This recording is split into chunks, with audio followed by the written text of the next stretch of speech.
नमस्कार, मैं हूं आपके साथ अर्जुन खजूरिया और आपका स्वागत है एसडीवी न्यूज पर। 23 जून को पटना में होने वाली तमाम विपक्षी नेताओं की बैठक से पहले आपको बता दें, बिहार की जनता का रुझान आना शुरू हो गया है। जी हां, जिस बिहार के मुख्यमंत्री सबको कांटेक्ट कर रहे हैं कि आइए विपक्षी एकजुटता दिखाएंगे, फारूक अब्दुल्ला, महबूबा मुफ्ती से लेकर के स्टालिन तक सबको बुलाया जा रहा है। इसी बीच यहां पर बिहार की जनता की प्रतिक्रिया आपको बता दें क्या सामने आ रही है। यहां पर जो इस समय ट्रेंड करने वाला है, थोड़ी देर में इसको लेकर के तमाम तैयारियां चल रही हैं। Go back Stalin.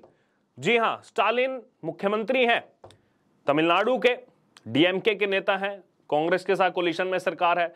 अब आप सोच रहे होंगे कि स्टालिन गो बैक, ऐसा ट्रेंड क्यों हो रहा है?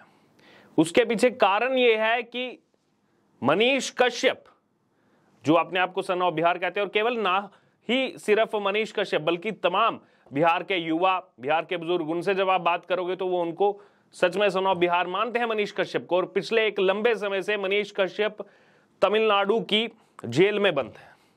और इसके पीछे अगर देखा जाए तो बिहार सरकार के साथ साथ जो बार बार आरोप लगाते हैं कि तमिलनाडु सरकार ने जानबूझकर मनीष कश्यप को बंद किया, मनीष कश्यप पर एनएसए लगाया, नेशनल सिक्योरिटी एक्ट, राष्ट्रीय सुरक्षा कानून की, राष्ट्र को मनीष कश्यप से खतरा है। तो अब यहां पर जो बिहार के लोग हैं, बिहार की जनता है, वो ये कह रही है कि यहां पर जैसे ही स्टालिन आएंगे तो उनको बिहार की जनता मुंह तोड़ जवाब देगी कि आप कैसे मनीष कश्यप को इतनी देर तक जानबूझ करके अपने पॉलिटिकल विल के लिए बिहार की सरकार के साथ मिलकर के जो है बंद करने का काम अगर किसी ने किया है तो तमिलनाडु सरकार ने किया। लोगों की बार बार ये प्रतिक्रिया सामने आ रही है।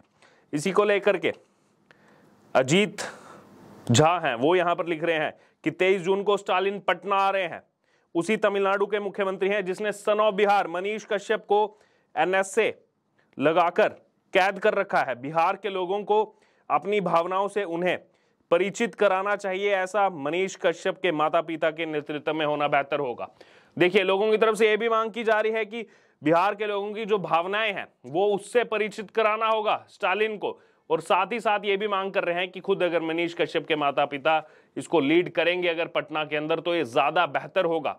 नहीं तो दूसरी तरफ अगर बात की जाए तो लोगों का कहना है कि हम तो इसका विरोध करेंगे ही करेंगे। इसी को लेकर के वॉइस ऑफ भूमिहार ब्राह्मण, वो भी यहाँ पर ये ट्विटर ट्रेंड जो है वो करने जा रहे हैं, go back, hashtag go back Stalin, मुख्यमंत्री तमिलनाडु के। और बार बार यही कहा जा रहा है कि सुंदर सुझाव। बहरहाल यहां पर अगर बात की जाए तो और भी लोगों की प्रतिक्रिया इस पर सामने आ रही है। सोने लाल सिंह हैं, वो यहां पर कह रहे हैं जो सांकेतिक विरोध भी करेगा लालू पुत्र उस पे एनएसए लगा के अंदर कर देगा। आज सड़क पर विरोध करना आत्महत्या करने के समान है। कभी बिहार में लोकतंत्र हुआ करता था तो लोग सड़क पर उतरकर विरोध करते थे। देखिए, ये जो केंद्र सरकार पर लगातार लोकतंत्र की दुहाई देने का काम करते हैं तमाम विपक्षी नेता, आज उन पर यह सवाल जनता उठा रही है कि बिहार में जो लोकतंत्र था वो उसको तो बंद करने का काम इस सरकार ने किया है। मनीष कश्यप ने आवाज उठाई तो जाकर के एनएसए लगा दिया। इसलिए आज कोई भी अगर उतर करके विरोध प्रदर्शन करेगा तो उस पर एनएसए लगा दिया जाएगा, यही कहा जा रहा है। लालू पुत्र साथ में कहा जा रहा है। देखिए, सरकार में भी किसकी ओर टारगेट किया जा रहा है? तेजस्वी यादव की ओर, उप मुख्यमंत्री बिहार के। और आपको बता दें, कुछ महीने पहले जब मनीष कश्यप को अरेस्ट किया गया था, बिहार की राजधानी पटना में जब विरोध प्रदर्शन शुरू हुए थे, बिहार बंद की कॉल दी गई थी, तो मैं खुद उस समय जो है पटना गया था। वहां पर मैंने जाकर के हालात देखे थे। आरजेजेपी जो वहां की पार्टी, राष्ट्रीय जनजन पार्टी, आशुतोष कुमार जिसके राष्ट्रीय अध्यक्ष हैं, उनसे भी मैंने बात की थी, जो इस पूरे आंदोलन को लीड कर रहे थे। प्रोटेस्ट ही नहीं करने दे रहे थे उनको वहां पर। ये यहां पर बात करते हैं अभी हाल ही में नई संसद वाले दिन, जिस दिन इतना सेंसिटिव माहौल था, उस दिन इन्होंने बात की कि क्यों जो है यहां पर इतना अत्याचार हुआ। लेकिन बिहार के अंदर असल में उस दिन मैंने देखा कैसे वहां पर जो इस समय सरकार चल रही है, आवाज भी नहीं उठाने दी, प्रोटेस्ट भी नहीं निकलने दिए। छोटा सा फिर इनको प्रदर्शन करके जो है वापस जाना पड़ा। तो बाकियों को लोकतंत्र की दुहाई देने वाले यहां पर खुद आज बिहार सरकार पर कई सारे सवाल वहां की जनता उठा रही है, खास तौर पर मनीष कश्यप के मामले में। और अभी हाल ही में भागलपुर में गंगा नदी पर जो भरभर आकर पुल गिर गया, 1700 करोड़ से ज्यादा उसकी लागत थी, उसको लेकर भी लोग सवाल उठा रहे हैं कि मनीष कश्यप ने तो बोला था इतना भ्रष्टाचार है, इतना गलत पुल बनाया, गिरेगा। लेकिन बिहार सरकार ने उस पर ध्यान नहीं दिया। उनका ध्यान इसी बात पर था कि मनीष कश्यप तो हमारी पोल खोल रहे, कैसे इसको चुप कराया जाए। और उसमें पूरा साथ, जो लोगों का कहना है, पूरा साथ तमिलनाडु सरकार ने दिया। उनके साथ मिलजुल कर जो है ये इन्होंने मनीष कश्यप को बंद करने का काम किया है। सचिन कौशिक है, वो ये कह रहे हैं, मेरा मानना भी यही है कि उनके माता पिता के साथ पटना में सांकेतिक विरोध दर्ज कराया जाना चाहिए ताकि स्टालिन को लगे कि बिहार के लोग उनसे खुश नहीं है। लेकिन मेरे मन में एक द्वंद्व चल रहा है और पता नहीं क्यों यह आभास हो रहा है कि लोकसभा चुनाव से पहले कोई ना कोई अदृश्य शक्ति आकर इन्हें बाहर लाएगी। देखिए जो पूरा मामला है कि फेक न्यूज शेयर की, उसके बाद तमाम ऐसी हमने आपको खबरें दिखाई हैं जिसमें बड़े बड़े नेता यहां पर राज्यसभा सांसद जो हैं संजय सिंह, उन्होंने फेक न्यूज शेयर की। ये पहलवानों के आंदोलन में कितनी फेक न्यूज शेयर की, किसी के मरने की न्यूज शेयर कर दी गई, उस पर कोई बवाल नहीं, उस पर कुछ भी नहीं कहा गया। बाकी तमाम यहां पर प्रिंट मीडिया जो है जिन्होंने इस खबर को डाला था मनीष कश्यप के बोलने से पहले, उन पर कोई एक्शन नहीं। बिहार के नेता जो इस खबर को लेकर के बात कर रहे थे उन पर कोई एक्शन नहीं। केवल और केवल मनीष कश्यप को मोहरा बनाया गया इस पूरे मामले में। और जाकर के कोर्ट में क्या कहते हैं वो कपिल सिब्बल कि ये तो पॉलिटिशियन है, ये जर्नलिस्ट नहीं है।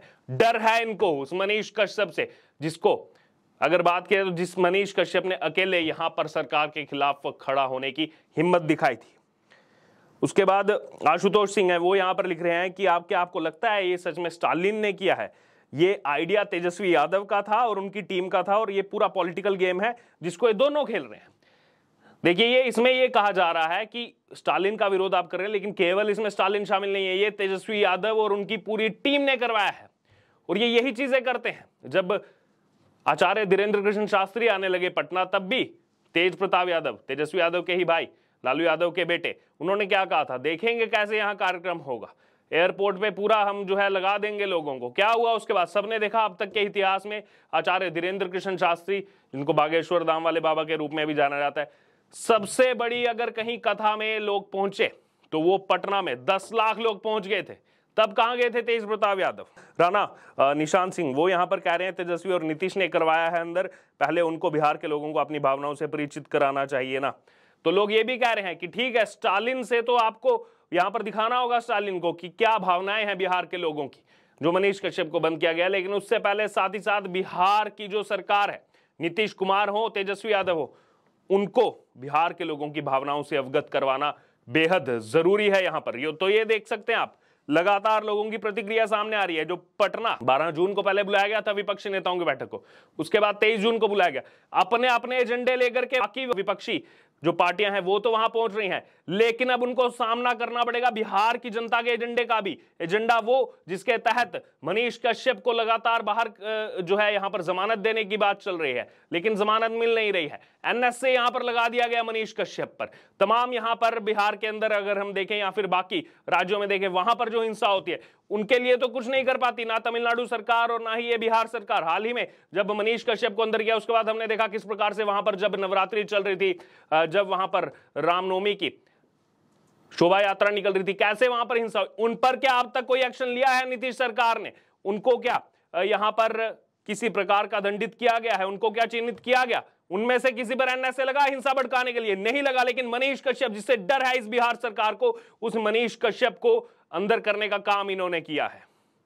और जबकि इन्हीं के साथी जो अब आ रहे हैं उस बैठक में बिहार के अंदर, वो जब फेक न्यूज फैलाते हैं तो कुछ नहीं, लेकिन बिहार काउंसिल की तरफ से सुप्रीम कोर्ट के अंदर क्या यहां पर जो है दलीलें दी जाती हैं, पूरे देश ने देखी है कि ये तो आदतन अपराधी है मनीष कश्यप। और बाकी वो नेता क्या हैं जो आ रहे हैं आपके साथ, उनमें से कुछ ऐसे भी हैं जमानत पर बाहर हैं, वो कुछ नहीं है आपके लिए, लेकिन मनीष कश्यप आपके लिए आदतन अपराधी है। अब यहां पर एमके स्टालिन, तमिलनाडु के मुख्यमंत्री, डीएमके के बड़े नेता, द्राविड़ मुन्नेत्र कझगम के नेता, वो जब पहुंचेंगे बिहार, सामना करना पड़ेगा जनता के मन में जो गुस्सा है, उस गुस्से का सामना करना पड़ेगा, क्योंकि लगातार यही मांग उठ रही है कि मनीष कश्यप को जल्द से जल्द रिहा किया जाए। और ये जो तमिलनाडु की सरकार ने एनएसए लगाने का काम किया है, बाकियों को ये कहते रहते हैं तानाशाह, वो कहीं ना कहीं तानाशाही का काम खुद तमिलनाडु सरकार कर रही है। अब इस पूरे मामले पर आपका क्या कहना है? आपकी जो भी राय हो आप हमारे साथ कमेंट बॉक्स में शेयर कर सकते हो। इससे जुड़े तमाम अपडेट के लिए बने रहिए हमारे साथ। धन्यवाद।